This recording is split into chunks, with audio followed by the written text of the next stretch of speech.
just showed at Caribbean Fashion Week, and in 3 weeks' time, I'll be showing at the Pan Am Games in Toronto. Jamaica was fine. I hadn't been to Jamaica in about 2 to 3 years, and it was nice going back. Actually, last year I did another show in Jamaica. That was excellent, excellent. So, you know, after Toronto, I come back. I'm opening a shop in Tobago, which should be opened around the end of July. And then I take a little hiatus, a little break. And then a new salon. For now, it's by appointment only. We don't want to disclose the location as yet. It's just like what we do here, but I'm splitting the business. The retail side will go to Tobago, and the custom-made side we would then do in a private salon. Yeah, actually, the thing is that I want to take the customer service a notch up. So I thought that I would do something more intimate, where I can offer the client a better quality of service, and I'll separate it from the ready wear. So the ready wear will then go to Tobago in a beautiful location. It's going to be at the Bacalet Beach Club. And we're going to start off with cruise wear, resort wear, and take it from there and see how it goes. Because this will be my first time in the Tobago market. My girlfriend who owns the hotel, Gloria Jones Knapp, she's been encouraging me to come for the longest while. And actually I've been preparing to go to Tobago for the last 2 months, and you know, I just want to get it right. So I decided to go after I finish my show season, which would be at the end of July. Actually, this would be my 4th time showing in Toronto. Toronto is a very good market for me. So I'm showing again. I'm showing 2 collections, and after that I take a break. I would be back at the end of July, and then I open up, you know, Havana by Claudia Pegus. That would be the name of the shop. And then a month later, I open my new salon. My philosophy is always refresh yourself. I think the reason for me maintaining my position has been that ever so often I like to press the refresh button. I like being among young people. They re-energize me and they keep me current, and it's very important for me to be technologically savvy, and that I can pick up from very young people. So I enjoy having young people around me. Yeah. I am a total Caribbean woman, and one of the most important things to me as a designer is to raise the Caribbean flag at a very high standard. That was my focus when I started, and it will always be my focus. I wanted to come in, and I wanted to be able to deliver at the best that we can deliver in the Caribbean. So for me, it's important for me to keep upgrading my skills, for me to keep upgrading my product, and as well my service, and for me to understand what's happening globally, and you know, to keep the product fresh. The best time was when I learned a very hard lesson that as a business person, you don't put a product on the market that you like. You put a product on the market that the market needs. I found that out when I moved from Frederick Street to K Plaza in the early 80s. I literally had to empty a store and restock with a completely different product. That was my first lesson in business. To me, that was the best. And after that, it was very challenging about a year or 2 ago, when I had to assist with looking after my mother and running the business. That was quite challenging. And my mother passed away about 2 months ago. I was very close with my mom, and I sought to celebrate her life when she died. I tried to be there for her as much as I could. And, you know, in her what should I say, in her trying times, I sort of put my mother before the business. And now I'm picking the business back up again and taking it in another direction. What was Claudia Pegus' childhood like? Always making clothes. Serious? Yes, I don't have any recollections of me doing anything else other than making clothes. I was always making clothes. Where you grew up and all that? Well, I was born in Mahaica, which is in Deep South, but I came to San Juan at a very early age, maybe about 5, I think. And when I was around 12 years old, I spent from 12 onwards, maybe until about, from 12 to 17, I was raised between my mom and my mom's cousin, who was a seamstress. She had no kids, and I sort of learned everything from her. I was like her chief assistant, cook and bottle washer. So I learned everything, and that was where I developed a love for this business. And a drive to do things properly too? Yes, yeah, because my aunt pushed me. I remember when I was 12 years, assisting my aunt in making costumes for an entire band. It was just my aunt and I, and I really loved it. Again, my aunt loved dressing me, for things like Auntie K, for Sunday school and stuff like that. And, I grew up in that type of surroundings. And when I left school, I was working at the university in education at the library. And I left the library to go into business and never turned back, I started business when I was about 22, yeah. My father died in, I think it was about 83. So were you close to him or not really?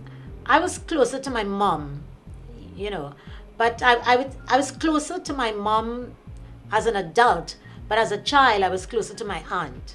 I started on Frederick Street. I started in the middle, then I went to the top, then I went to the bottom. So for me, I have a line called CPFS, which is what I'm taking to Tobago. I'm going to revive that line. And it's Claudia Pegus Frederick Street, because to me, Frederick Street was where I learned my craft locally, That was my playing ground. And I remember when I was on Frederick Street, I always thought that I always wanted to do really fancy stuff, And when I went to K Plaza, that plaza was owned by someone called Ram Kirpalani. He taught me, having a shop there, his business philosophy taught me so much about business. It was like going to business school. He used to have something called a midnight madness sale, 24-hour sale. And I remember, when I opened my first shop in K Plaza, everyone passed and said how beautiful it was, but nobody bought anything. And one day I said to myself, but this is strange. People love the product, but nobody's buying. And I said to myself, maybe I have the wrong product. So said, so done. I emptied the store and I made a different type of product, a lower end product. And that was my most successful store. So from there, I opened 2 more stores. I had 3 stores. No, 2. I had 2 stores there and 1 on Frederick Street. But the 2 at K Plaza were even 3 times more successful in Frederick Street. And then when I think I was at my peak, Ram Kirpalani had died. The mall suffered a blow because the country was also going through a recession. And I took that time to close all my shops and to go to Europe to train myself professionally in fashion design, and stuff like that. And I did not go to school. I went to study languages and I worked with craftsmen, I worked with masters in the trade, and I picked up everything that I know from doing internships.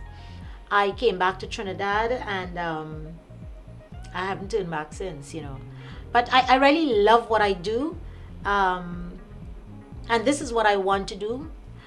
But my focus will always be to raise the standard of what we do here to on par with anything that's international. I think we have that right now. What I think that we need to do, though, is to develop our brands so that we take them to branding houses rather than branding, designers. So what I would like to see would be, like you have Dior and Chanel, and there's continuity. That is what I would like to see in the Caribbean. I think that Trinidad, I would say, has some of the most successful designers in the Caribbean, per capita. And I think that it's up to us to take the fashion to a whole new level. I would love to see Trinidad and Tobago Fashion Week come back. I think the loss of that was the biggest blow to the fashion industry. And I wait with bated breath to see that, back again, because that did so much for us.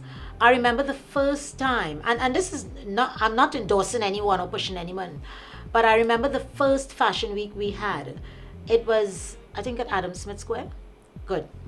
And I remember the feedback from that was tremendous. I had, clients coming from all over the Caribbean wanting to buy the collection. I mean, kids bringing their parents. I remember one child from Barbados. She came with her father to get a piece for her graduation. That garment at the time was $4,500. And that was so long ago. And so, the exposure, and I'm not saying that, we have to only want to sell expensive clothes, but I'm showing the reach. If at that time one was able to sell that type of merchandise, could you imagine what would have been the situation now had we continued? Because that was about 8 years ago. Or no, well, the last one was about 5 years ago. Yeah, but the first one was about 8 years ago. I have not been to any fashion week in the Caribbean that boasted standing room only for 5 days. None. And I have been throughout the Caribbean. So for me, I would like to see that come back so that we can take the industry to a whole next level. Because we have some excellent designers here. And our school, our fashion school, CFD, is also, taking these designers to the whole next level, Myself, Noor, CLD, and Mailing, I think we were featured in Vogue Italia. And, it's stuff like that we need, but we also need to follow that up, and so for me, we need to have 2 seasonal big shows showcasing all the designers, because we have so many of them, the talent is there, and the thing is that we need to feed the talent in certain directions. I can't say that I have any regrets. I've learned to pace myself. I've learned to take life one day at a time, and I love where I am at the moment. I'm trying to take more time out for myself. And as I said, I spent the last couple of months, trying to give my mother my attention. And of course, that took me away from the business for a while. And now I want to give part of that attention back to myself. Because for a very long time, the business got my full attention. So as we go through stages in life, different stages require different types of attention. What am I afraid of? I don't know, nothing. For me, I find that I never have enough time. Because when I get up in the morning, I would either go to, I don't do yoga in the morning anymore, but I would exercise either in the gym or exercise in the open, because I love open spaces, and I enjoy listening to the news. I'm a news freak, I need to listen to every station. 95.5, TV6, CNC3, CNMG, BBC, CNN. I have to listen to all of that in the morning. And then I have to also have my cup of tea. I have to have my vegetable juice. I have to have my grains, and then I get ready for work. When I come to work, my business has my full attention. After work, it might be yoga, or I get home, and as soon as I get home, it's the news again.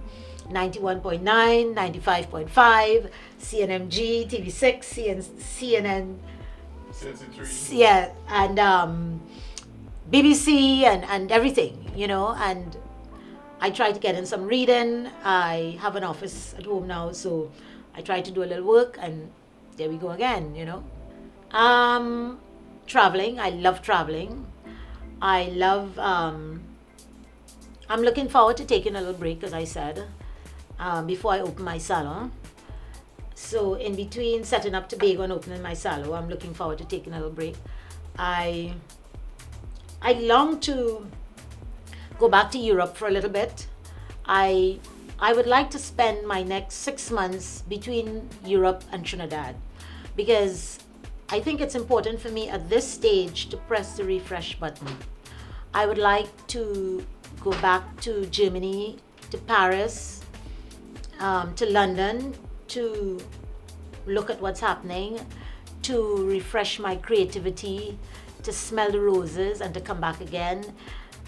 Because doing that for me is like putting in a new battery. My OMG moment was when I got the call that my mom had passed. Because my mom was suffering for so long, for 5 years. And I was happy to see her go, to rest in peace. And to me, that was my OMG moment for 2015. I know that she's at peace now, and she's at rest, and she's in a good place. And also, it's a new beginning for me, Great.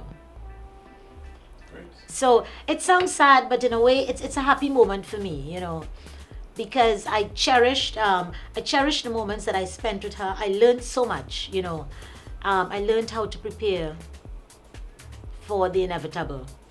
And I learned how to love without speaking love. And I learned how to listen without asking a question. Because you can listen without someone speaking to you. You can listen to people's emotions, to people's reactions. And so it was refreshing for me to see my mom, to see the suffering stop, because she was in a coma for 6 months before she left. And we shared so many beautiful moments together before she went into the coma. So a lot of musical moments, the best times I spent with my mom were musical times, Yeah.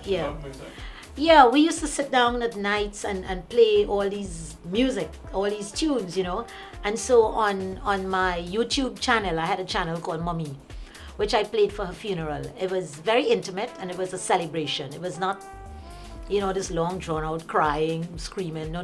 It was a happy situation. And it was beautiful preparing for that, because we prepared for that together while she was still with me.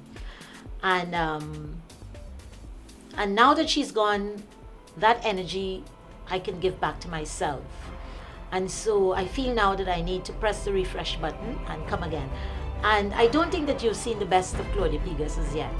I would say give me 6 more months.